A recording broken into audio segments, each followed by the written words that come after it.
حضرات مومنین السلام علیکم. یا علی علیہ الصلوۃ والسلام مدد.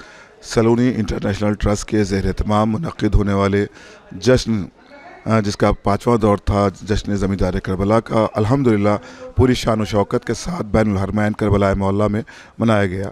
اس سفر میں اس جشن کے سفر میں سلونی انٹرنیشنل ٹرسٹ کے ہمراہ شعراء اکرام خطبہ عالم دین ہم لوگوں کے ہمراہ اور اسی سلسلے میں مسلسل لکھنؤ سے سفر کرنے والی شخصیت میری مراد جناب مولانا میر شمس حدیث صاحب جو کہ سلونی انٹرنیشنل ٹرسٹ کے ہمراہ جشن زمیندار کربلا میں شرکت فرمائی اور مسلسل جو زیارات ہیں جو مجالس ہیں جو جشن یہاں پر منعقد کیے گئے اس میں آپ کی شرکت رہی. قبلہ ہم چاہتے ہیں کیونکہ یہ پورا سفر آپ ہم سفر رہے اس سلسلے میں ایک پیغام یا ایک احساسات سامعین کے درمیان پیش کر دیں. یہ کربلا معلیٰ میں شبیہ پیغمبر شہزادہ علی اکبر کے نام سے جو جشن سلونی انٹرنیشنل ٹرسٹ کی جانب سے منعقد ہوا اور لکھنؤ سے ہم لوگ سفر کر کے کربلا کی سرزمین تک آئے.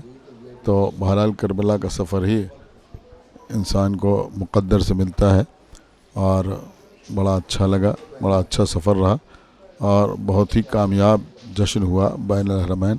شعراء کرام نے بھی شہزادی کی بارگاہ میں بہترین نذرانہ عقیدت پیش کیا اور مومنین نے بہت اچھی طرح اس کو سنا اور کامیابی کے ساتھ جشن کا اختتام ہوا.